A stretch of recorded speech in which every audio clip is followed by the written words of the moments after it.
അതെ, ഞാൻ എപ്പോഴും വിചാരിക്കും കേട്ടാ, നമ്മൾ ഈ പൈസ എന്ന് പറയണത് സ്വർണം പോലെ കുഴിച്ചെടുക്കുന്ന സാധനമല്ലല്ലോ, അതിങ്ങനെ പ്രിൻ്റർ വെച്ച് പ്രിൻ്റ് ചെയ്തെടുക്കണതല്ലേ. ഓരോ രാജ്യക്കാരും അവരവരുടെ ഇപ്പം നമുക്ക് ക്യാഷ് എന്നല്ലെങ്കിൽ റുപ്പീസ് എന്നോ ഡോളർ എന്നും അങ്ങനെയൊക്കെ പറഞ്ഞ് അവരുടേതായ രീതിയിൽ അവർ തന്നെ അച്ചടിച്ചെടുക്കുന്ന സാധനമല്ലേ ഈ പൈസ. അതങ്ങ് കൂടുതലായിട്ടൊന്ന് അച്ചടിച്ചെടുത്തിരുന്നെങ്കിൽ ആർക്കും പൈസയ്ക്ക് ബുദ്ധിമുട്ടുണ്ടാവില്ലായിരുന്നല്ലോ. ഗവൺമെൻറ് എല്ലാവർക്കും ഇഷ്ടംപോലെ പൈസ അങ്ങ് ഇപ്പോൾ റേഷൻ കടയിൽ നിന്ന് റേഷൻ കിട്ടും പോലെ അങ്ങ് കൊടുത്താൽ ആർക്കും ഈ ഒന്നിനും ബുദ്ധിമുട്ടില്ലാതെ അങ്ങ് പോകുമായിരുന്നു. ഓ, എനിക്ക് എന്ത് രസമായിരുന്നല്ലേ. എപ്പോഴും എൻ്റെ മനസ്സിൽ തോന്നുന്ന കാര്യമാണ് കേട്ടോ അത്. അപ്പോൾ എല്ലാവരെയും ഞാൻ കേശുവിൻ്റെ വൃന്ദാവനത്തിലേക്ക് വീണ്ടും സ്വാഗതം ചെയ്യുന്നു. അപ്പോൾ രാവിലെ എഴുന്നേറ്റ് ഞാൻ എൻ്റെ ജോലികൾ ഇവിടെ തുടർന്നുകൊണ്ടേയിരിക്കുകയാണ്. അപ്പോൾ രാവിലെ ഒരു ചിയാ സീഡ് ഇട്ടതാണ്. ഇപ്പോൾ ചിയാ സീഡ് വെള്ളമാണ് കേട്ടോ രാവിലെ കുടിക്കണത്. എത്ര ദിവസത്തേക്കാണെന്നൊന്നും അറിഞ്ഞൂടാ. എല്ലാം കാണുമ്പോഴേക്ക് ചാടിക്കയറി വാങ്ങിക്കും. കുറേ ദിവസം ഭയങ്കര ഡയറ്റും കാര്യങ്ങൾ. എൻ്റെ കാര്യമാണ് പറയണത്, എൻ്റെ ഹസ്ബൻഡിൻ്റെ കാര്യമല്ല. പുള്ളിയെ ഞാൻ ആ കാര്യത്തിൽ സമ്മതിച്ചു കൊടുത്തിരിക്കുന്നുണ്ട്. എന്തെങ്കിലും കഴിക്കില്ലെന്ന് പറഞ്ഞാൽ പിന്നെ കഴിക്കുകയില്ല. പക്ഷെ ഞാൻ അങ്ങനെയല്ല. എനിക്കത് കാണുമ്പോൾ എനിക്കിഷ്ടമുള്ള കാര്യങ്ങൾ ഞാൻ കഴിക്കില്ല എന്ന് പറഞ്ഞ് ഒഴിവാക്കിയാലും അത് കാണുമ്പോൾ എൻ്റെ കൺട്രോൾ പോകും, ഞാൻ കഴിക്കുകയും ചെയ്യും. അപ്പോൾ കേശുവിന് കൊണ്ടുപോകാനുള്ള സംഭവങ്ങളൊക്കെ അവിടെ ഓരോന്നായിട്ട് റെഡിയാക്കിക്കൊണ്ടിരിക്കുകയാണ്. ഇന്ന് ഒരുപാട് ജോലിയുള്ള ഒരു ദിവസം കൂടെയാണ്. പിന്നെ ഞാൻ നേരത്തെ പറഞ്ഞതുപോലെ എനിക്കിതുപോലുള്ള കുറേ വട്ടത്തരങ്ങൾ ഇങ്ങനെ മനസ്സിൽ തോന്നും കേട്ടോ. ഞാൻ എപ്പോഴും ചിന്തിക്കണ കാര്യമാണത്. എനിക്കിതൊക്കെ പറയാനായിട്ട് ഈ ഒരു പ്ലാറ്റ്ഫോമല്ലേ ഉള്ളൂ. അല്ലാതെ ഞാൻ വന്ന് പറഞ്ഞാൽ ആരും മൈൻഡ് ചെയ്യൂല. ഒരുപാട് പൈസ അച്ചടിച്ചെടുത്തിരുന്നെങ്കിൽ എന്ത് രസമായിരുന്നല്ലോ. എല്ലാവരുടെ കയ്യിലും ആവശ്യത്തിന് പൈസ. അത് ആലോചിക്കുമ്പോൾ തന്നെ എന്ത് രസമാണ്. അതുപോലെ തന്നെ ഞാൻ വിചാരിക്കുക, എൻ്റെ കയ്യിൽ അധികാരം കിട്ടണമെന്നുണ്ടെങ്കിൽ ഇതുപോലുള്ള കുറേ കാര്യങ്ങൾ നടപ്പിലാക്കണം എനിക്കൊന്ന് ആഗ്രഹമുണ്ട്. അതുപോലെ തന്നെ ഞാൻ എപ്പോഴും ചേട്ടനോട് പറയും, എനിക്കെന്തെങ്കിലും അധികാരം കിട്ടിയാലും ഞാനിവിടെ പ്രധാനമന്ത്രിയോ ആരെങ്കിലും ആയിക്കഴിഞ്ഞാലും ഞാൻ ഉടനെ ഈ നമ്മളെ ഇന്ത്യയിലുള്ള കുളങ്ങളും പുഴകളും എല്ലാം വൃത്തിയാക്കാനായിട്ട് പറയും.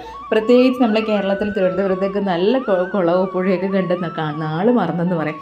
നമ്മുടെ വീടിൻ്റെ അടുത്ത് തന്നെ ഒരു തോടുണ്ട്. പണ്ട് അച്ഛനൊക്കെ പറയും, പണ്ടെന്നല്ല എനിക്കറിയാം, ഞാനൊക്കെ ചെറുതായിരുന്നപ്പോഴും നമ്മൾ അതിലൊക്കെ ഇങ്ങനെ ഇറങ്ങി കളിക്കുമായിരുന്നു കേട്ടോ.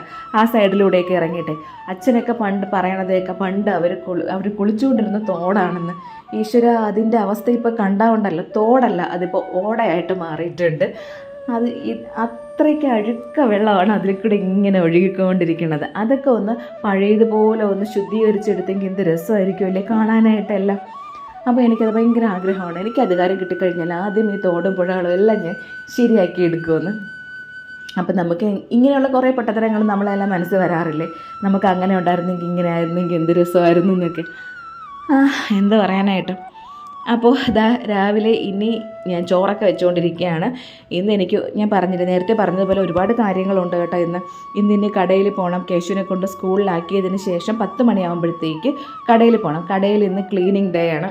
അപ്പോൾ തൊട്ടടുത്ത വീട്ടിലെ ചേച്ചി വരാമെന്ന് പറഞ്ഞിട്ടുണ്ട്. അപ്പോൾ കട ഫുള്ള് ഇന്ന് ക്ലീൻ ആക്കണം. നമ്മളെല്ലാ മാസവും ഇതുപോലെ ഒരു ദിവസം, അല്ലാതെ എല്ലാ ദിവസവും ക്ലീൻ ആക്കണുണ്ട്. പക്ഷേ ഡീപ്പ് ക്ലീനിങ് എന്ന് പറഞ്ഞ് നമ്മളെല്ലാത്തിനും ഒരു ഡേ വയ്ക്കൂലേ, ആ ഡേ ആണ് ഇന്ന്.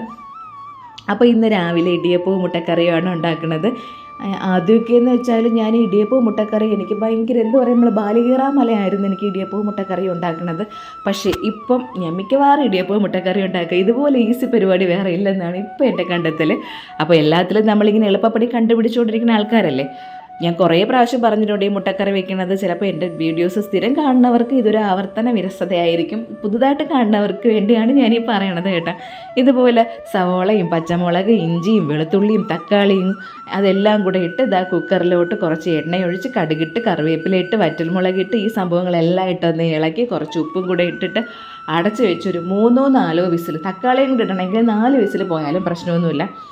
അത് കഴിയുമ്പോഴേക്കും നല്ല മഷി പോലെ അതിങ്ങ് വെന്ത് കിട്ടിക്കോളും. പിന്നെ നമുക്കതിൽ നമ്മൾ എന്തൊക്കെ അരപ്പാണോ അതിലിടണത് അതെല്ലാം ഇട്ട് മുട്ടയും കൂടെ അവിച്ച് അതിലിട്ട് ഇളക്കിയെടുത്താൽ നല്ല കിടിലൻ മുട്ടക്കറിയായി. നമ്മൾ ഇങ്ങനെ മുട്ട ഇങ്ങനെ എന്താ പറയുക, സാധാരണ നമ്മൾ മുട്ടക്കറി വയ്ക്കുമ്പോഴത്തേക്ക് ഇതിങ്ങനെ സവോള വഴറ്റി നമ്മൾ ഊപ്പാടഞ്ചും വരുമല്ലോ. ഇതങ്ങനെ ഒന്നുമില്ല. അപ്പോൾ അവിടെ മുട്ടക്കറി ആ ഒരു സൈഡിൽ ഏകദേശം സെറ്റായിക്കൊണ്ടിരിക്കുകയാണ്. പിന്നെ പച്ചവെള്ളത്തിൽ നനയ്ക്കുന്ന ഇടിയപ്പത്തിൻ്റെ മാവും അതും കൂടെ അങ്ങ് നനച്ചെടുത്ത് ഇടിയപ്പം ഉണ്ടാക്കി കഴിഞ്ഞാലും ഒരു രക്ഷയില്ല. ഇടിയപ്പം ആണെങ്കിൽ നല്ല സോഫ്റ്റായിട്ടിരിക്കും. ഇതിൻ്റെ പിന്നിൽ സൂത്രം എന്തെന്നൊന്നും എനിക്ക് അറിഞ്ഞൂടാ. പച്ചവെള്ളത്തിൽ നനയ്ക്കുമ്പോൾ ഇതുപോലെ കിട്ടണത്. എന്തായാലും സംഭവം അടിപൊളി. അപ്പോൾ കേശുവിന് പല്ല് തേക്കാനാക്കിയിട്ടാണ് ഞാൻ അവിടെ തേങ്ങ പൊട്ടിക്കാനായിട്ട് വന്നത്. കേശുവിനെ പല്ല് തേക്കാനായിട്ട് ആക്കിയാൽ കുറേ കാര്യങ്ങൾ പറഞ്ഞ് അങ്ങനെ ചെയ്യും ഇങ്ങനെ ചെയ്യും എന്നൊക്കെ പറഞ്ഞിട്ട് വേണം അവനെ പല്ല് തേപ്പിക്കാനായിട്ട്. അപ്പം ഞാൻ എന്താ തേങ്ങ പൊട്ടിക്കണേനാണ് കേശു അവിടെ കൈയടിക്കണത്. എൻ്റെ അടുത്ത് പറയുന്നുണ്ട്, അമ്മ എനിക്ക് തേങ്ങ വെള്ളം തരണേ എന്ന്. പക്ഷേ വെറും വയറ്റിൽ രാവിലെ വെറും വയറ്റിൽ കൊടുക്കാൻ എനിക്കൊരു പേടി. ചില സാധനങ്ങളൊക്കെ പറയൂല രാവിലെ കൊടുക്കണത് നല്ലതല്ലെന്ന്. അപ്പോൾ അതുകൊണ്ട് ഞാൻ കൊടുത്തില്ല മോനെ. ഇനി ഇടിയപ്പം ഉണ്ടാക്കണം. ഞാൻ ആദ്യം ഇടിയപ്പം ഉണ്ടാക്കുമ്പോഴേ ഈ തട്ടിലൊന്നും ഇങ്ങനെ എണ്ണയൊന്നും തേക്കില്ല, അല്ലാത്ത രീതിയിലാണ് ഇടിയപ്പം ഉണ്ടാക്കുന്നത്. അപ്പോൾ ഒരിക്കൽ എൻ്റെ അമ്മയാണ് പറഞ്ഞത്, നീ കുറച്ച് എണ്ണ തടവിയിട്ട് അതിൽ മാവ് പിഴിഞ്ഞൊഴിച്ചിട്ട് ചെയ്താൽ ഈ ഇടിയപ്പം അതിലിങ്ങനെ ഒട്ടിപ്പിടിച്ചിരിക്കില്ല. നമ്മളല്ലെങ്കിൽ ഇടിയപ്പം വെന്തതിന് ശേഷം എടുത്ത് തട്ടുമ്പോഴേക്ക് അതിൽ മൊത്തം ആ മാവ് അതുപോലെ ഇങ്ങനെ ഇടിയപ്പം മാവെന്നല്ല ഇടിയപ്പം അതിലൊട്ടിപ്പിടിച്ചിരിക്കും. അപ്പോൾ എണ്ണ തടവിയിട്ടാണ് ചെയ്യണമെന്നുണ്ടെങ്കിൽ അത് ഒട്ടും ഒട്ടിപ്പിടിക്കാതെ നന്നായിട്ട് ഇങ്ങനെ ഇളകി വരും. അങ്ങനെ ഇനി അത് പിഴിയാനും. പിന്നെ വേറൊരു കാര്യമുള്ളത്, മുമ്പ് നമ്മുടെ കയ്യിലൊരു സേവനാഴി ഉണ്ടായിരുന്നു. ആ സേവനാഴി വെച്ചിട്ട് ഇടിയപ്പത്തിന് മാവ് ഇടിയപ്പത്തിൻ്റെ എന്തെന്ന് പറയുക അതിനെ പിഴിയണതുണ്ടല്ലോ, എൻ്റെ പൊന്നോ, നമ്മളെ നെഞ്ച് വരെ ഇങ്ങനെ ഇളകിപ്പോവും. അത് ഒരു തരത്തിൽ പിഴിയാനായിട്ട് പറ്റില്ല. അത് ആ സേവനാഴിയുടെ പ്രശ്നമായിരുന്നെന്ന് അറിയാനായിട്ട് നമ്മൾ വൈകിപ്പോയി. അപ്പം ഞങ്ങളെ വിചാരം, എൻ്റെയൊക്കെ വിചാരം, ഞാനൊക്കെ ആ ഫീൽഡിലോട്ട് ഇറങ്ങിയ സമയമായിരുന്നു. അപ്പം ഞാനൊക്കെ വിചാരിക്കുന്നത് ഈ സേവനാഴിയിൽ ഇടിയപ്പത്തിൻ്റെ മാവ് ഇങ്ങനെ പിഴിഞ്ഞെടുക്കണത് ഇതുപോലെ ഭയങ്കര ബുദ്ധിമുട്ടാണെന്നോ, അതിനെ പിടിച്ച് കറക്കി ഭയങ്കര പാടാണ്. പിന്നെയാണ് മനസ്സിലായത് ആ സേവനാഴി മാറ്റി നമ്മളിത് ഇപ്പോൾ കയ്യിലിരിക്കുന്ന പുതിയ സേവനാഴി വാങ്ങിയതിന് ശേഷം ഈസി ആയിട്ട് നല്ല എന്താ പറയണ്ടല്ലോ പുട്ട് പോലെ നമുക്ക് ഇടിയപ്പത്തിൻ്റെ മാവ് പിഴിഞ്ഞെടുക്കാനായിട്ട് പറ്റും. അത്ര ഈസി ആയിട്ട് വരും. പിന്നെ ഒരു കാര്യമുള്ളത്, നമ്മൾ അടുക്കളയിൽ എന്തൊക്കെ എളുപ്പപ്പണി നമുക്ക് ചെയ്യാൻ പറ്റുമോ അതെല്ലാം നമ്മൾ ചെയ്ത് വെക്കണം. എന്തൊക്കെ കാര്യങ്ങളിൽ നമുക്ക് ജോലി ഈസിയാക്കാൻ പറ്റുമോ അതൊക്കെ നമ്മൾ ചെയ്യണം. അപ്പം ഞാൻ അങ്ങനെയുള്ള കുറേ സംഭവങ്ങൾ, നമുക്ക് ജോലി പെട്ടെന്ന് ഈസിയാക്കാനുള്ള പല കാര്യങ്ങൾ കണ്ടാലും ഞാൻ അപ്പോഴും വാങ്ങും. അതിനെന്തെങ്കിലും ടിപ്സും ട്രിക്സും ഒക്കെ ഉണ്ടെങ്കിൽ അതും ഞാൻ ട്രൈ ചെയ്യും കേട്ടോ. അങ്ങനെ പെട്ടെന്ന് നമ്മൾ ഇടിയപ്പവും മുട്ടക്കറിയൊക്കെ ഇവിടെ റെഡി ആയിട്ടുണ്ട്. ആ പച്ചവെള്ളത്തിൽ നനയ്ക്കുന്ന ഇടിയപ്പത്തിൻ്റെ മാവ് കൊണ്ട് ഇടിയപ്പം ഉണ്ടാക്കുമ്പോൾ ഉണ്ടല്ലോ, ഇടിയപ്പവും നല്ല പഞ്ഞി പോലെ വരും. ചില സമയത്ത് നമ്മൾ അല്ലാതെ ഇടിയപ്പം ഉണ്ടാക്കുമ്പോഴേക്കും ഇടിയപ്പം എടുത്ത് എറിഞ്ഞ ഒരാൾ വീണ് ചാവുമല്ലോ, അതുപോലെ കട്ടിയായിരിക്കും. പക്ഷേ ഇതങ്ങനെയല്ല, നല്ല സോഫ്റ്റ് പഞ്ഞി പോലുള്ള ഇടിയപ്പവും മുട്ടക്കറിയും അതൊക്കെ വെച്ചിട്ട് പിന്നെ ഒന്ന് പുറത്തോട്ട് ഇറങ്ങിയപ്പോഴേക്കാണ് അവിടെ എന്താ പറയുക മുക്കുറ്റികൾ എൻ്റെ കണ്ണിൽപ്പെട്ടത്. മിക്കവാറും കാണും എൻ്റെ വീട്ടിൻ്റെ തൊട്ട് ബാക്കിലല്ലേ മുക്കുറ്റി ഇത്രയും നിൽക്കുന്നത്. പക്ഷെ നമ്മൾ ചില കാര്യങ്ങൾ കണ്ടാലും നമ്മൾ മനസ്സുകൊണ്ട് കാണൂല, കണ്ണുകൊണ്ട് കണ്ടെങ്കിൽ കളയുകയും ചെയ്യുള്ളൂ. എല്ലാം മനസ്സുകൊണ്ട് കാണുമ്പോഴാണ് നമ്മുടെ മനസ്സ് പതിയണത്. അപ്പോൾ ഞാൻ വിചാരിച്ചു, ഈശ്വര, ഞാനൊരു എൻ്റെ ആഗ്രഹത്തിന് കൊണ്ട് നട്ട മുക്കുറ്റിയായിരുന്നു. കഴിഞ്ഞ മിഥുനത്തിലാണ് ഞാൻ ഈ മുക്കുറ്റി കൊണ്ട് നട്ടത്. കർക്കിടകത്തിൽ മുക്കുറ്റി ചന്ത തൊടണമെന്ന് എനിക്ക് ഭയങ്കര ആഗ്രഹമായിരുന്നു. അങ്ങനെ കണ്ടുവച്ച മുക്കുറ്റിയാണേ. അങ്ങനെ ഞാനിവിടെ മുക്കുറ്റിയുടെ കഥ പറയുകയാണെങ്കിൽ ഇവിടെയൊക്കെ നോക്കിയിട്ട് ഇവിടെ എങ്ങും മുക്കുറ്റിയില്ല. പലരിടത്തും ചോദിച്ച സമയത്ത് മുക്കുറ്റി ഏത് ചെടിയാണെന്ന് പോലും അവർക്ക് അറിഞ്ഞൂടാ. അയ്യോ എന്തെന്ന് പറയട്ടെ. അങ്ങനെ ഞാൻ ഒരിക്കൽ കോലത്തേര അമ്പലത്തിൽ പോയപ്പോഴേക്കും അവിടെ വെളിയിൽ നിറച്ച് മുക്കുറ്റി നിൽപ്പുണ്ടായിരുന്നു. അങ്ങനെ ഞാൻ അതിൽ നിന്നൊരു 3-4 തൈ കൊണ്ട് വെച്ച് പിടിപ്പിച്ചതാണ്. അപ്പോൾ എനിക്ക് ആ കർക്കിടകത്തിൽ മുക്കുറ്റി എടുക്കാനായിട്ട് പറ്റി. പക്ഷേ അതിന് ശേഷം അതിൽ എന്തോ വിത്തൊക്കെ വീണിട്ടാണെന്ന് തോന്നണ ആ ഒരു സൈഡുണ്ടല്ലോ, നിറച്ച് മുക്കുറ്റി ഇങ്ങനെ തൈ പൊട്ടി വരെയുണ്ട്. എനിക്കാണെങ്കിൽ കണ്ട് ഭയങ്കര സന്തോഷമുണ്ട്. ഒരുപാട് ഗുണങ്ങളുള്ളതല്ലേ. ഒന്നാമത് ദശപുഷ്പത്തിലെ ഒരാളാണ് മുക്കുറ്റി. പിന്നെ ഈ മുക്കുറ്റി ചാന്ത് തൊടണത് ഭയങ്കര ഗുണങ്ങളാണ്. നമ്മൾ നെറ്റിയിൽ മുക്കുറ്റി ചാന്ത് തൊട്ടാൽ നമുക്ക് തലവേദന മാറുമെന്ന് ഞാൻ കേട്ടിട്ടുണ്ട്. ഇപ്പോഴാണ് അറിഞ്ഞത് നമ്മൾ ത്രിദോഷങ്ങൾ മാറ്റാൻ ഇത് നല്ലതാണെന്ന്. നമുക്ക് ഈ ജലദോഷമായാലും പനിയായാലും എന്ത് അസുഖങ്ങളും ആയാലും വരണത് ഈ ത്രിദോഷങ്ങൾ ഇൻബാലൻസ് ആകുമ്പോഴാണ്. അപ്പോൾ അതിനൊന്ന് ബാലൻസ് ചെയ്യാനൊക്കെ ഈ മുക്കുറ്റി ചാന്ത് തൊടണത് നല്ലതാണെന്ന് കേട്ടിട്ടുണ്ട്. പണ്ടൊക്കെ ഞാൻ പാട്ടിൽ മാത്രമാണ് ഈ മുക്കുറ്റി കുരു തൊട്ട് മുക്കുറ്റി ചാന്ത് തൊട്ടെന്നൊക്കെ കേട്ടിട്ടുള്ളത്. ഇപ്പോഴല്ലേ അതിനെപ്പറ്റി നമ്മളിങ്ങനെ അന്വേഷിച്ചൊക്കെ തുടങ്ങിയത്. അങ്ങനെ മുക്കുറ്റി ചാന്തൊക്കെ തൊട്ട് പിന്നെ വീണ്ടും അടുത്തന്നെ ജോലി തീർന്നില്ലല്ലോ. കേശുവിനെ കൊണ്ടാക്കി, ഇതിനിടയ്ക്ക് കൊണ്ട് കേശുവിനെ സ്കൂളിലൊക്കെ ആക്കി കേട്ടോ. മോനെ സ്കൂളിലൊക്കെ ആക്കിയിട്ട് വന്നിട്ടാണ് ബാക്കി പരിപാടികൾ. ഇന്ന് കേശുവിനെ സ്കൂളിൽ കൊണ്ടാക്കാനായിട്ട് ഞാൻ പോയില്ല. എനിക്ക് ഇതൊക്കെ ജോലി തീർത്തിട്ട് കടയിലോട്ട് പോകണമെന്നുള്ളതുകൊണ്ട് ചേട്ടനാണ് മോനെ കൊണ്ട് സ്കൂളിലാക്കിയിട്ട് ചേട്ടൻ നേരെ കട തുറക്കാനായിട്ട് പോയി.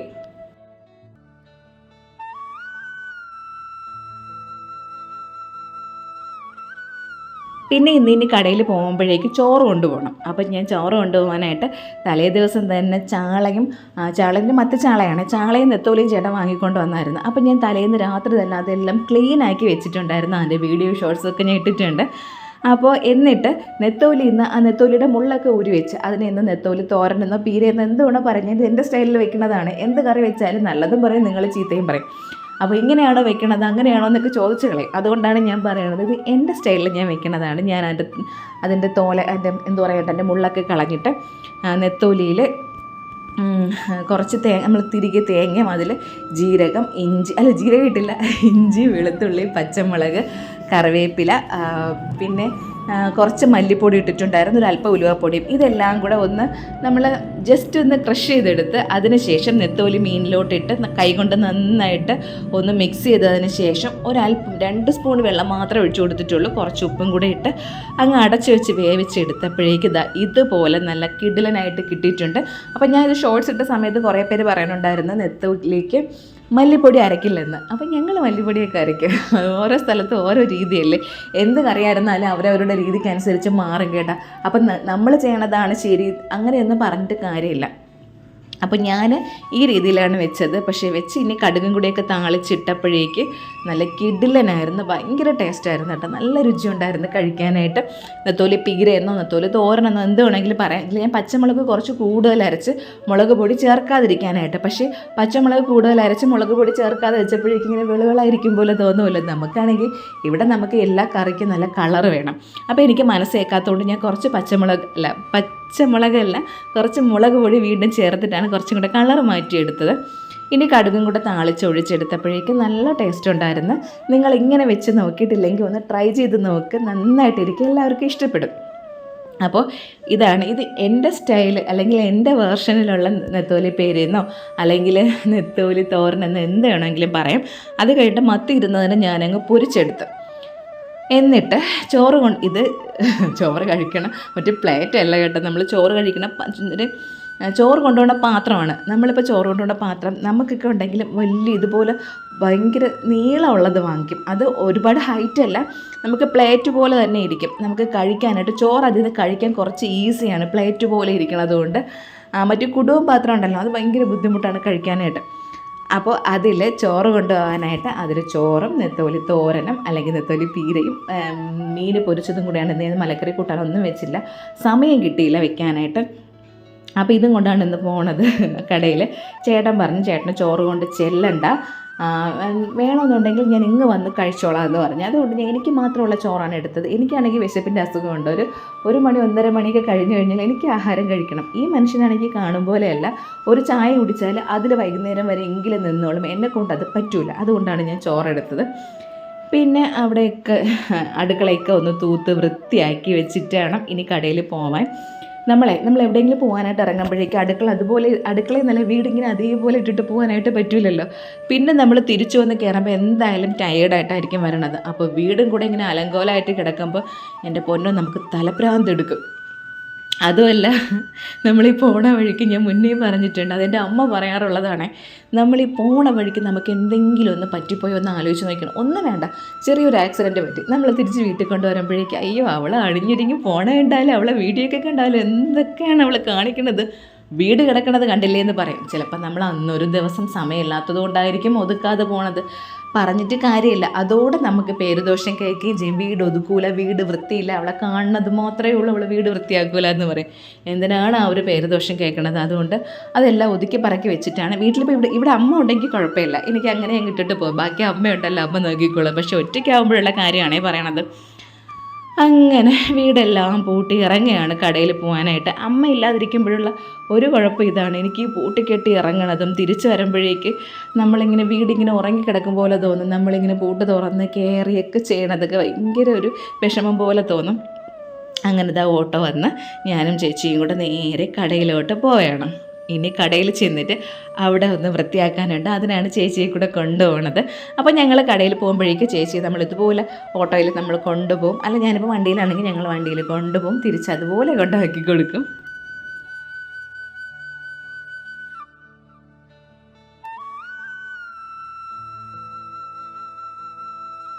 ഇനി ആ 2 കടയും ഉണ്ട് വൃത്തിയാക്കാനായിട്ട്. അപ്പോൾ ഈ കടയിൽ നിന്ന് തന്നെ തുടങ്ങാമെന്ന് വിചാരിച്ച് നമുക്ക് ഏറ്റവും ആദ്യം വലയടിക്കണം. വലയൊക്കെ നമ്മൾ ജസ്റ്റ് ഒന്ന് തട്ടിക്കളയണത് തന്നെ, എന്നാലും ഡീപ്പ് ക്ലീനിങ് എന്ന് പറയുമ്പോൾ അങ്ങനെയല്ലല്ലോ. മുക്കും മൂലയിലൊക്കെയുള്ള വലയൊക്കെ അടിച്ച് അതെല്ലാമൊക്കെ ഒന്ന് തറയൊക്കെ ഒന്ന് തൂത്ത് തുടയ്ക്കണം. പിന്നെ അതിൻ്റെ ഗ്ലാസ് തുടയ്ക്കണം. ഇത്ര മാത്രമേ ഉള്ളൂ ജോലി. അപ്പോൾ ചേച്ചി ചെയ്യുമ്പോഴും ഞാനിങ്ങനെ നോക്കിക്കൊണ്ടിരിക്കാറില്ല കേട്ടോ, ഞാനും കൂടെ ചെയ്യും. എനിക്കത് മനസ്സ് വരില്ല. പ്രത്യേകിച്ച് ആ ചേച്ചി എന്നൊക്കെ പറഞ്ഞാൽ നമ്മളെയൊക്കെ വളർത്താനായിട്ട് കുറേ നമ്മളെ വീട്ടിൽ നമ്മുടെ അമ്മയല്ലാണ്ട് നമുക്ക് തൊട്ടടുത്തുള്ള കുറേ പേര് കാണുമല്ലോ, നമ്മുടെ ജീവിതത്തിൻ്റെ ഭാഗമായിട്ടുള്ളവർ, നമ്മൾ ഓരോ വളർച്ചയിലും നമ്മുടെ കൂടെ ഉണ്ടായിരുന്നവരെന്നൊക്കെ പറയില്ലേ, അതുപോലെ ഒരാളാണ് ഈ ചേച്ചിയും. അങ്ങനെ ചേച്ചി അവിടെ എല്ലാം എന്തൊക്കെ ചെയ്യണമെന്ന് ചേച്ചിക്ക് ആദ്യം ഒന്ന് പറഞ്ഞു കൊടുക്കും. ഇപ്പം പറഞ്ഞു കൊടുക്കേണ്ട ആവശ്യമൊന്നുമില്ല, ചേച്ചി എല്ലാ മാസവും വരണത് കൊണ്ട് ചേച്ചിക്ക് അറിയാം എന്തൊക്കെയാണ് ചെയ്യാനുള്ളതെന്ന്. അങ്ങനെ ആ കട വൃത്തിയാക്കി ചേട്ടനതാ ഇവിടെ ഇരിക്കുകയായിരുന്നു. പുള്ളിക്കാരൻ ഇവിടെ നിന്ന് നമുക്ക് അങ്ങ് ജനറൽ ഹോസ്പിറ്റലിൽ അങ്ങോട്ട് പോയി, അവിടെയാണ് നമ്മുടെ ബാക്കി പരിപാടികളെല്ലാം കണ്ണാടിയിട്ടത്. അപ്പോൾ പുള്ളിക്കാരൻ അങ്ങോട്ട് പോയി. അപ്പോൾ ആ കടയെല്ലാം റെഡിയാക്കി വൃത്തിയാക്കിയിട്ട് ഞങ്ങളിതാ ഇപ്പുറത്തോട്ട് വന്നിട്ടുണ്ട്. ഇനി ആ ചാക്കുകെട്ടിലിരിക്കുന്നത് വേറെ ഒന്നുമല്ല, നമുക്ക് കണ്ണാടിയുടെ ബോക്സുകളാണ്. അതെല്ലാം ചാക്കുകെട്ട് പൊട്ടിച്ച് അവിടെ ഒന്ന് അടുക്കി പറക്കി ഒതുക്കി വെക്കണം. അതൊക്കെ ഇങ്ങനെയുള്ള അല്ലറ ചില്ലറ പണികളൊക്കെ മാത്രമേ ഉള്ളൂ. ഭയങ്കര വലിയ പണികളും ഇത് എന്നെക്കൊണ്ട് ചെയ്യാൻ പറ്റാത്ത കാര്യങ്ങളും അല്ല. പക്ഷേ നമ്മളെല്ലാ മാസവും ചേച്ചി വിളിക്കും. അപ്പോൾ ആ ചേച്ചിക്ക് അതൊരു സഹായം കൂടെയാണ്. അപ്പോൾ അതൊക്കെയാണ്, അത്രേ നമ്മൾ ഉദ്ദേശിക്കുന്നേ ഉള്ളൂ. അല്ലാതെ നമുക്ക് വലിയ വലിയ പണികളൊന്നുമില്ല, നിസ്സാര കാര്യങ്ങളേ ഉള്ളൂ. ഒറ്റ ദിവസം ഞാൻ നിന്നാൽ ചെയ്യാൻ പറ്റുന്ന കാര്യങ്ങളേ ഉള്ളൂ. പക്ഷെ അങ്ങനെയല്ലല്ലോ, അതിലൊക്കെ ഓരോരോ രീതികളില്ലേ. അങ്ങനെ ഇനി ആ ചാക്ക് എനിക്കാണെങ്കിൽ ചാക്ക് പൊളിച്ചെടുക്കാൻ ഭയങ്കര ബുദ്ധിമുട്ടാണ്. നമ്മളിപ്പോൾ റേഷൻ കടയിലൊക്കെ പോകുമ്പോഴേ അവർ ഈ ചാക്ക് കെട്ടുന്ന ഒരു രീതി ഉണ്ടല്ലോ, അവരെന്തോ ഒരു സംഭവം ഇങ്ങനെ പിടിച്ചിട്ട് ഒന്നിങ്ങനെ വലിച്ചെടുക്കുമ്പോഴേക്കും അത് പെട്ടെന്ന് അങ്ങ് പൊളിഞ്ഞിളകി വരണതായിട്ട് കാണാം. ഞാനാണെങ്കിൽ അങ്ങനെയല്ല, ഓരോന്നായിട്ട് കട്ട് ചെയ്താണ് അത് എടുക്കുന്നത്. പിന്നെ ഇതിനകത്ത് കുറേ ബേസ് ബോർഡും കാര്യങ്ങളും ബില്ലും ഒക്കെ ഉണ്ട്. അപ്പോൾ ബില്ലൊക്കെ എടുത്ത് ഭദ്രമായിട്ട് വെക്കണം. അതുപോലെ ആ ബേസ് ബോർഡും കാര്യങ്ങളൊക്കെ ഉണ്ടല്ലോ, ഇതൊന്നും പറ്റാണ്ടിരിക്കാൻ വേണ്ടി അവരിങ്ങനെ ചില സമയം, ഇന്നിപ്പോൾ അതിൽ 1-2 ബേസ് ബോർഡ് മാത്രമേ ഉണ്ടായിരുന്നുള്ളൂ. ചിലപ്പോൾ എന്തെന്ന് അറിയാമോ, ഒരുപാട് നൂല് പോലെ, ചണമൊന്നുമല്ല, പ്ലാസ്റ്റിക്കിലെ കുറേ നൂല് പോലുള്ള കുറേ സംഭവങ്ങൾ അവരിങ്ങനെ കുത്തി കയറ്റി വെച്ചിരിക്കുക, ബോക്സ് ഇങ്ങനെ ഒന്ന് പ്രൊട്ടക്റ്റ് ചെയ്ത് കൊണ്ടുവരാനായിട്ട്. അയ്യോ, അതാണെങ്കിൽ കുറേ ഉണ്ടായിരിക്കും. ഇന്നിപ്പോൾ അതൊന്നും ഇല്ലായിരുന്നു. അങ്ങനെ ഒരു വലിയ ചാക്കും പിന്നെ ഒരു ചെറിയ ചാക്കുമായിരുന്നു ഉണ്ടായിരുന്നു. ചെറിയ ചാക്കെന്ന് പറഞ്ഞാൽ ചാക്കെന്നും പറയാൻ പറ്റില്ല, ഇത്രയേ ഉണ്ടായിരുന്നുള്ളൂ. അപ്പോൾ അതിനെ രണ്ടിനെയും കൂടെ ഇനി കട്ട് ചെയ്ത് അതെല്ലാം ഒന്ന് ഒതുക്കി പറക്കി വയ്ക്കണം. അപ്പോഴേക്കും ചേച്ചി അവിടെയൊക്കെ ഒന്ന് തുടച്ചുകൊണ്ടിരിക്കുകയാണ്. പിന്നെ നമ്മൾ ഈ ചെറിയ കടയിൽ അധികം ഫ്രെയിമുകളൊന്നുമില്ല, ഒന്ന് ചെറുതായിട്ട് ഡിസ്പ്ലേക്ക് വേണ്ടി മാത്രമേ നമ്മൾ വെച്ചിട്ടുള്ളൂ. അധികം സാധനങ്ങളൊന്നും ഇവിടെ വെച്ചിട്ടില്ല. അതുമല്ല, ഈ നമ്മുടെ ഈ മെയിൻ കടയിൽ വരുമ്പോൾ ഒരുപാട് സാധനങ്ങൾ എടുക്കാനും പറ്റില്ല, ഒരുപാട് കാര്യങ്ങൾ ഉള്ളതും ഈ കടയിലാണ്. അപ്പം നമ്മൾ ചിലതൊക്കെ എന്തെങ്കിലുമൊക്കെ എടുത്ത് അങ്ങോട്ടും ഇങ്ങോട്ടും മാറ്റി വെച്ചാൽ പിന്നെ ചേട്ടന് തലപ്രാന്തം. ഒരാൾ കൈകാര്യം ചെയ്തുകൊണ്ടിരിക്കുന്ന കാര്യം നമ്മളെടുത്ത് അങ്ങോട്ടോ ഇങ്ങോട്ടോ മാറ്റിയാൽ അവരുടെ മൈൻഡിൽ അതായിരിക്കുമല്ലോ ഫീഡ് ചെയ്തിരിക്കുന്നത്. അത് നോക്കുമ്പോഴേക്കും അത് കാണാതിരുന്നാലുള്ള ആ ഒരു ഇതുണ്ടല്ലോ. അപ്പോൾ ചേട്ടൻ പറയും, ഈ ഫ്രെയിമുകളൊന്നും നീ അങ്ങോട്ടോ ഇങ്ങോട്ടോ ഒന്നും എടുത്ത് മാറ്റണ്ട, അപ്പോൾ ചേച്ചിയുടെ അടുത്ത് പറഞ്ഞാൽ മതി, അത് അവിടെ വെച്ചിട്ട് ബാക്കിയൊക്കെ ക്ലീൻ ചെയ്താൽ മതിയെന്ന്. പിന്നെ നമ്മൾ ഡെലിവറി കൊടുക്കാനുള്ള സംഭവങ്ങൾ, ഓർഡർ എടുത്തത് എല്ലാം ഈ ഒരു കടയിലാണ് വെച്ചിരിക്കുന്നത്. അങ്ങനെ വന്ന ബോക്സുകളൊക്കെ എല്ലാം എടുത്ത് മാറ്റുകയാണ്. അപ്പോൾ ഈ ചെറിയ കവറിൽ ഇത്ര ബോക്സേ ഉണ്ടായിരിക്കുള്ളൂ. പിന്നെ ഞാൻ പറഞ്ഞില്ലേ, വലിയൊരു ചാക്ക് കെട്ടുണ്ട്. പിന്നെ ഈ ബോക്സുകൾ തന്നെ പല വിലയ്ക്കും പല ക്വാളിറ്റിയിലും ക്വാണ്ടിറ്റിയിലും ഒക്കെ ഉള്ളതുണ്ട്. അപ്പോൾ അതൊക്കെ ഇങ്ങനെ സെപ്പറേറ്റ് ആയിട്ട് വരും. നമ്മളിപ്പം ഒരുപാട് കൂടിയ ഫ്രെയിമും ലെൻസും ഒക്കെയാണ് എടുക്കണമെന്നുണ്ടെങ്കിൽ നമുക്ക് ഈ കുറഞ്ഞ ബോക്സ് കൊടുക്കാനായിട്ട് പറ്റില്ലല്ലോ. അതെന്ത് കാര്യത്തിനായാലും അങ്ങനെയല്ലേ. അപ്പോൾ ചിലപ്പോൾ ഒരു 10,000 രൂപയ്ക്ക് മുകളിലുള്ള അല്ലെങ്കിൽ 5,000 രൂപയ്ക്ക് മുകളിലുള്ള പർച്ചേസാണ് അവർ ചെയ്യണതെങ്കിൽ അത്രയ്ക്ക് സ്റ്റാൻഡേർഡ് ആയിട്ടുള്ള ബോക്സ് ആയിരിക്കും കൊടുക്കാനുള്ളത്. നല്ല കുറഞ്ഞതാണ് എടുക്കുന്നതെന്നുണ്ടെങ്കിൽ നമ്മൾ അതിനനുസരിച്ചായിരിക്കും. അതിപ്പോൾ നമ്മുടെ കടയിൽ മാത്രമല്ല, എല്ലായിടത്തും നമ്മൾ എന്ത് സാധനം വാങ്ങിയാലും, നമ്മളിപ്പോൾ സ്വർണ്ണം വാങ്ങാൻ പോകുമ്പോൾ പറഞ്ഞൂടെ, നമ്മൾ ഒരുപാട് പവനൊക്കെ എടുക്കുകയാണെങ്കിൽ അവർ നമുക്ക് എന്തൊക്കെ ഗിഫ്റ്റാണ് തരണതല്ലേ. പിന്നെ നമ്മൾ ചെറിയ വല്ല സംഭവങ്ങളാണെങ്കിൽ ചിലപ്പോൾ ഒരു കോപ്പയോ ഒരു ഗ്ലാസ്സോ ഒക്കെ ആയിരിക്കും തരണത്. അതുപോലെ തന്നെ ഇനി അതെല്ലാം ഒന്ന് അവിടെ അടുക്കി വെക്കണം. ഇനി അതിനെ ഒന്ന് ഭംഗിയിലൊക്കെ ഒന്ന് അടുക്കി വെക്കണം, അത്രയേ ഉള്ളൂ. അപ്പോൾ ഇനി അതൊക്കെ ഞാൻ ചെയ്യുകയാണ് അവിടെ.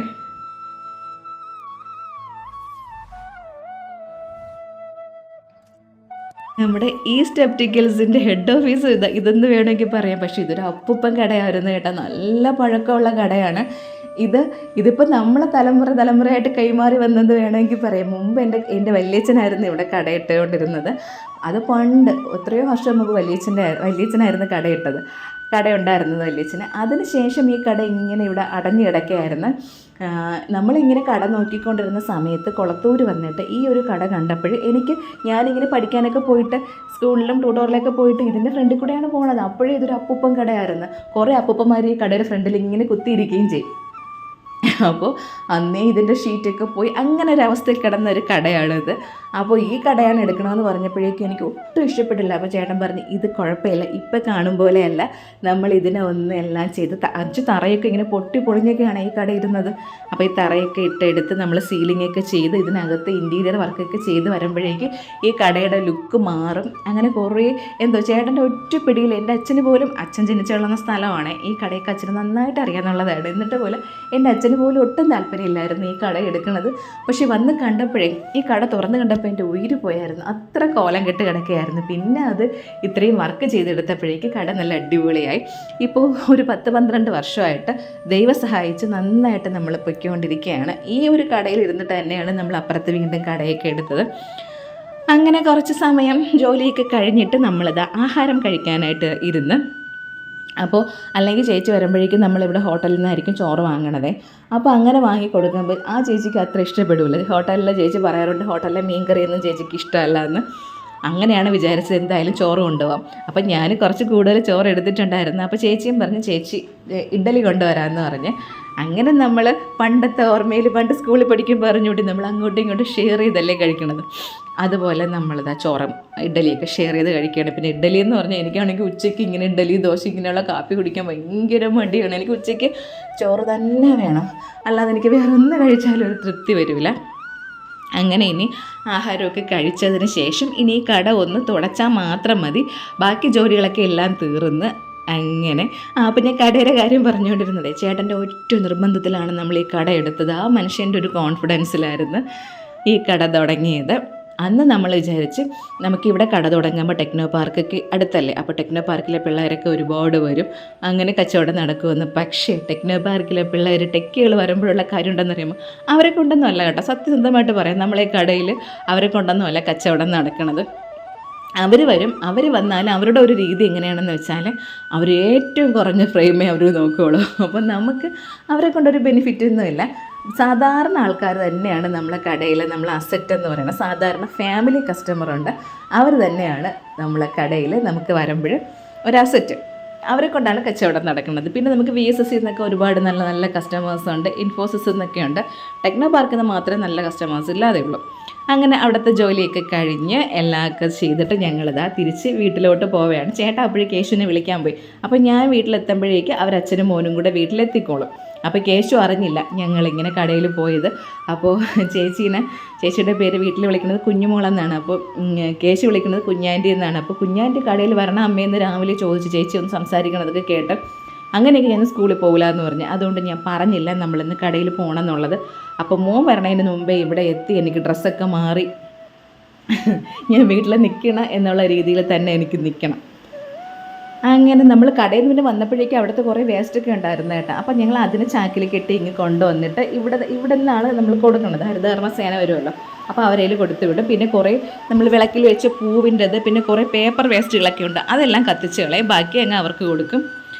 അങ്ങനെ ഞാൻ വന്നപ്പോഴേക്ക് ചേച്ചിയുടെ പാത്രവും കൂടെ എൻ്റെ ബാഗിലിരിക്കുകയായിരുന്നു. കേശുവിൻ്റെ ബാഗാണിത്, കേശുവിൻ്റെ ലഞ്ച് ബാഗാണ് അനിയത്തി കൊണ്ടുവന്നത്. അപ്പോൾ ആൾക്ക് ഇത് ചെറിയ ബാഗ് ആയതുകൊണ്ട് അവൻ ഇതിൽ കൊണ്ടുപോകാനായിട്ട് പറ്റില്ല. മോന് മൂന്ന് സ്നാക്സ് കൊണ്ടുപോകണമല്ലോ. അവന് മോർണിംഗ് സ്നാക്സ്, ഈവനിങ് സ്നാക്സ്, അതുപോലെ തന്നെ ലഞ്ച്, അതെല്ലാം കൂടെ ഇതിൽ കൊള്ളാത്തത് കൊണ്ട് ഇതങ്ങനെ കൊണ്ടുപോകാറില്ല. അപ്പോൾ ഞാൻ ഇതിലാണ് കൊണ്ടുപോയത്. അപ്പോൾ ചേച്ചിയുടെ പാത്രം കൂടെ ഇതിലിരിക്കുകയായിരുന്നു. അങ്ങനെ ചേച്ചി പോയിട്ട് ആ പാത്രം എടുക്കാനാണ് വീണ്ടും വന്നത്.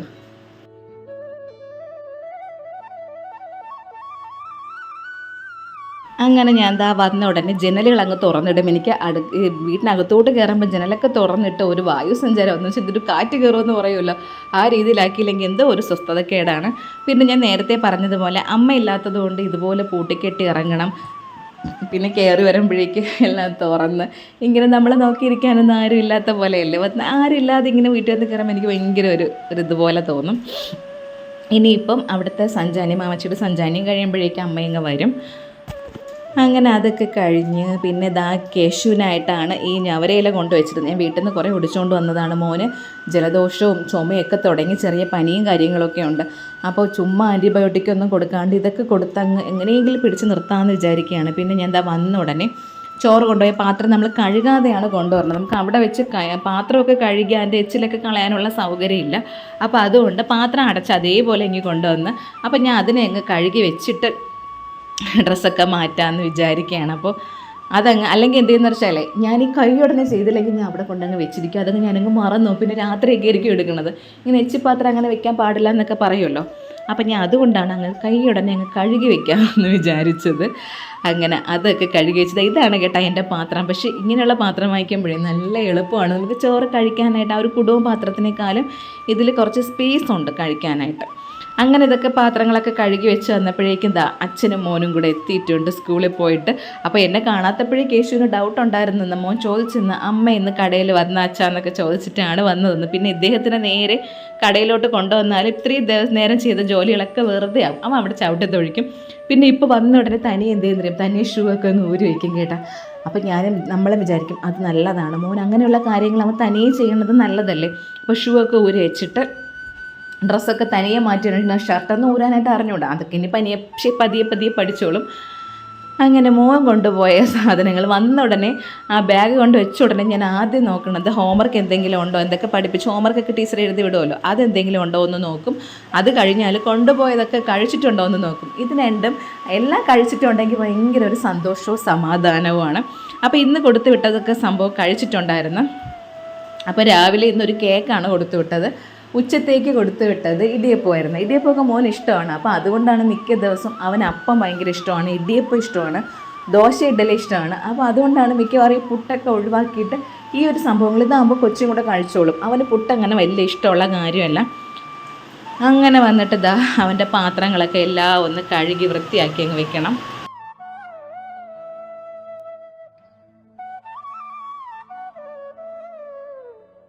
മുമ്പൊക്കെ അറിയാമല്ലോ, മുമ്പൊക്കെ എൻ്റെ വീഡിയോ കാണുന്നവർക്ക് അറിയാം, സ്കൂളിൽ പോയി തുടങ്ങിയ സമയത്ത് എല്ലാ ദിവസവും ബിരിയാണി വേണമായിരുന്നു. എന്തൊക്കെ ബിരിയാണികളാണെന്നറിയാമപ്പോൾ ഞാൻ വെച്ച് കൊടുക്കുന്നത്. പക്ഷേ ഇപ്പോൾ അത് വലിയ ഇഷ്ടമല്ല കേട്ടോ സ്കൂളിൽ കൊണ്ടുപോകണത്. അത് വല്ലപ്പോഴും കൊടുത്തു വിട്ടാലും അങ്ങനെ കഴിക്കാറില്ല. അങ്ങനെ അതൊക്കെ കഴിഞ്ഞ് ചേട്ടൻ ആ ചായയൊക്കെ കുടിച്ചിട്ട് കടയിൽ പോയി മോനെ മേലൊക്കെ കഴുകി. അപ്പോൾ ഇന്ന് രാവിലെ കുളിക്കാതെയാണ് പോയത്, മേല് കഴുകിക്കൊണ്ട്. അപ്പോൾ ഞാൻ വൈകിട്ട് വന്നിട്ട് കുളിച്ചിട്ട് ആളിരുന്ന് ഹോംവർക്കൊക്കെ അങ്ങ് എഴുതി വയ്ക്കുകയാണ്. അപ്പോൾ ഇതുപോലെ കുളിപ്പിച്ചിട്ട് ഉടനെ ഹോംവർക്കൊക്കെ എഴുതി വെപ്പിച്ചാൽ ചിലപ്പോൾ അത് കഴിഞ്ഞ ഉടനെ മോൻ കിടന്നങ്ങ് ഉറങ്ങിയാൽ അവർ 6-7 മണിക്കായിരിക്കും എഴുന്നേക്കണത്. അപ്പോഴേക്ക് പിന്നെ കിച്ചു പഠിപ്പിക്കാൻ വരികയാണെന്നുണ്ടെങ്കിൽ ചില ദിവസങ്ങളിൽ എഴുന്നേൽക്കില്ല. അപ്പോൾ ഞാൻ പിന്നെ വിചാരിക്കും അവൻ വന്നാൽ ഞാൻ പറയും കുഴപ്പമില്ലടാ ഉറങ്ങുകയാണെന്ന് പറയും.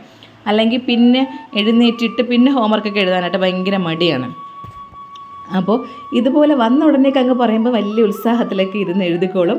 പിന്നെ മോനും എക്സാമിൻ്റെ ടൈം ടേബിളൊക്കെ കിട്ടി. നമുക്കാണല്ലോ ടെൻഷൻ, കുഞ്ഞിനെ അറിഞ്ഞുവിടല്ലോ അവനെന്താണ് കാര്യമെന്നൊന്നും. അയ്യോ ടൈം ടേബിൾ കിട്ടിയപ്പോൾ തൊട്ട് ഞങ്ങൾക്കിവിടെ പ്രത്യേകിച്ച് എനിക്ക് ടെൻഷനായി. ചേട്ടൻ പറയും മോൻ കുഞ്ഞല്ലേ, അതൊന്നും കുഴപ്പമില്ല, LKG പഠിക്കണ കൊച്ചല്ലേ എന്നൊക്കെ പറയും. പക്ഷേ എനിക്ക് ഭയങ്കര വെപ്രാളമുള്ള ടൈം ടേബിൾ കിട്ടുമ്പോഴും. അങ്ങനെ അതൊക്കെ കഴിഞ്ഞ് കേശു നല്ല ഉറക്കമായിരുന്നു. അപ്പം ഞാനും കൂടെ കിടന്നങ്ങ് ഉറങ്ങിപ്പോയി. വൈകുന്നേരം ആകുമ്പോൾ ഇപ്പോൾ വിളക്ക് കത്തിക്കലും കാര്യങ്ങളൊന്നും ഇല്ലല്ലോ. അപ്പോഴേ കിച്ചു ഇന്ന് പഠിപ്പിക്കാനായിട്ട് വന്നപ്പോഴേക്കും അവൻ വന്ന് വിളിച്ചപ്പോഴത്തേക്കാണ് ഞാനും എഴുന്നേറ്റത്. അപ്പം ഞാൻ പറഞ്ഞു വേണ്ട ഇന്ന് പഠിപ്പിക്കേണ്ട, നല്ല ഉറക്കമല്ലേ മോനങ്ങ് ഉറങ്ങട്ടെ എന്ന് വിചാരിച്ച്. അങ്ങനെ അതൊക്കെ കഴിഞ്ഞ് രാത്രി ആയപ്പോഴേക്കും ഒരു 7:30 മണി ആയപ്പോഴേക്കും ഞാനും മോനും കൂടെ മേളിൽ കയറിയത്. ഇപ്പോൾ കുറച്ച് ചെടികൾ വെച്ചിട്ടുണ്ടല്ലോ, അതിനൊക്കെ വെള്ളം ഒഴിക്കണം. പിന്നെ കുറച്ച് തുണികളൊക്കെ മേളിൽ കഴുകിയിട്ടിരിക്കുകയായിരുന്നു, അതിനെയൊക്കെ ഒന്ന് എടുക്കണം. അങ്ങനെയുള്ള കുറച്ച് അല്ലറ ചില്ലറ പണികളൊക്കെ ഉണ്ടായിരുന്നു. അങ്ങനെ ആ നട്ട ചെടികളൊക്കെ എല്ലാം നന്നായിട്ട് വരണുണ്ട് കേട്ടോ. അതിൽ ആ നിന്ന മുട്ട, പുതുതായിട്ട് വന്ന മുട്ടല്ല, അതിൽ നിന്ന മുട്ടൊക്കെ നന്നായിട്ട് വിരിയണൊക്കെ ഉണ്ട്. അപ്പോൾ കുറച്ച് സമയം ഞങ്ങളങ്ങനെ ഇവിടെ ഇരിക്കുമ്പോൾ ഞാനീ പറയും പോലെ എല്ലാ ഭാഗങ്ങളും നമുക്ക് ദൂരെ കടൽ തൊട്ട് അവിടുന്ന് അതുവഴി വണ്ടികൾ പോണതും നമ്മുടെ വീടിന് ഇപ്പുറ സൈഡ് ആ റോഡും പിന്നെ അങ്ങ് ഹോമിയുടെ അവിടുത്തെ റോഡും എല്ലാം കാണാൻ പറ്റും.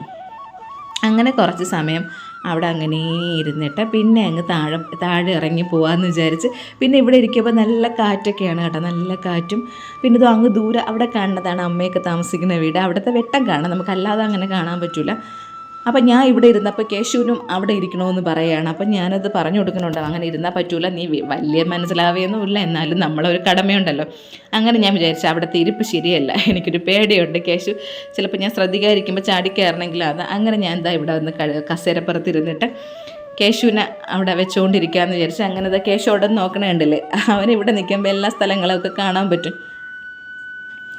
അങ്ങനെ എന്തൊക്കെയോ കാര്യങ്ങൾ വന്ന് പറയണം, അവിടെ എന്തോ കണ്ട്, അവിടെ അമ്മാമ്മയൊക്കെ ആ വീട്ടിലുണ്ട്. ഇവിടെ നേരെ നോക്കുമ്പോൾ നേരെ കാണുന്നത് അവരെ വീടാണ്.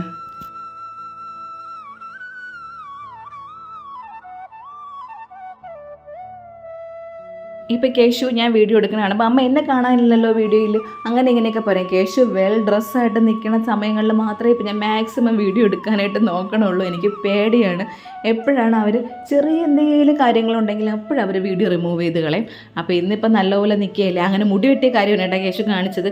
കേശുവിൻ്റെ മുടിയൊക്കെ വെട്ടി. എനിക്കാണെങ്കിൽ മോനിങ്ങനെ മഷ്റൂം കട്ട് വെട്ടുന്നതാണ് ഭയങ്കര ഇഷ്ടം. അപ്പോൾ എനിക്ക് കൊച്ചു കേശുവിനെ പോലെ തോന്നും. പണ്ട് മോൻ ഇങ്ങനെയും മുടി വെട്ടുകളായിരുന്നു. ഇപ്പോൾ ചേട്ടനാണെങ്കിൽ ഇങ്ങനെ ലൈനൊക്കെ 2 ലൈനൊക്കെ അടിച്ച് അങ്ങനെയൊക്കെ വെട്ടുമ്പോൾ എനിക്കത് ഇഷ്ടമാണ്. എന്നാൽ എനിക്ക് അത്ര വലിയ താല്പര്യമില്ല. ഇതുപോലെ വെട്ടുന്നതാണ് എനിക്ക് ഭയങ്കര ഇഷ്ടം.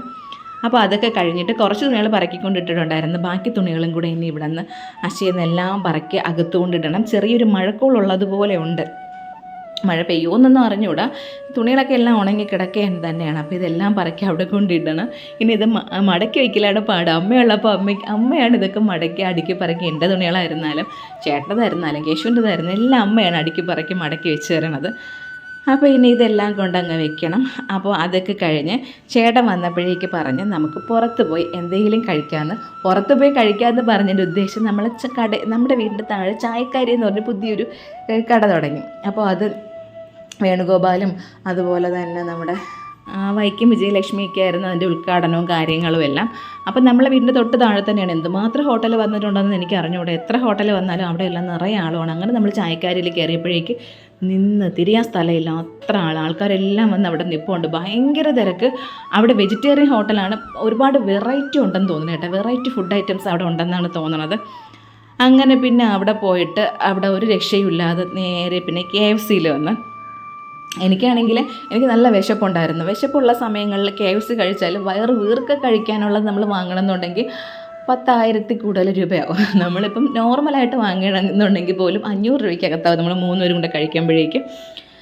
അങ്ങനെ കേശുവിനെല്ലാം KFC കുറച്ച് ദിവസമായി വാങ്ങിച്ചു കൊടുത്തിട്ട് അത് തന്നെ വേണമെന്ന് പറഞ്ഞിട്ട് പിന്നെ ചായക്കാരിയിൽ വന്ന് നല്ല മസാല ദോശ കഴിക്കാമെന്ന് പറഞ്ഞാണ് ഞങ്ങൾ ഇറങ്ങിയത്. പിന്നെ നേരെ ഇവിടെ വന്നിട്ട് ഇവിടെ നിന്ന് ഇത് കഴിക്കേണ്ടി വന്നു, നമ്മുടെ KFC കഴിക്കേണ്ടി വന്നു. അങ്ങനെ ഇങ്ങനെയൊക്കെ ആയിരുന്നു ഇന്നത്തെ ദിവസം. അപ്പോൾ ഈ വീഡിയോ ഇഷ്ടമായി ലൈക്ക് ചെയ്യുക, ഇഷ്ടമായില്ലെങ്കിൽ ഡിസ്ലൈക്ക് ചെയ്യുക. പിന്നെ നിങ്ങളിത് കാണുന്നത് FBയിലാണെങ്കിൽ എൻ്റെ പേജ് ഒന്ന് ഫോളോ ചെയ്യണം. മല യൂട്യൂബിലാണെങ്കിൽ ചാനലൊന്ന് സബ്സ്ക്രൈബ് ചെയ്യാനായിട്ട് മറക്കരുത്. പുതിയ വീഡിയോയും പുതിയ വിശേഷങ്ങളായിട്ട് നമുക്ക് വീണ്ടും കാണാം.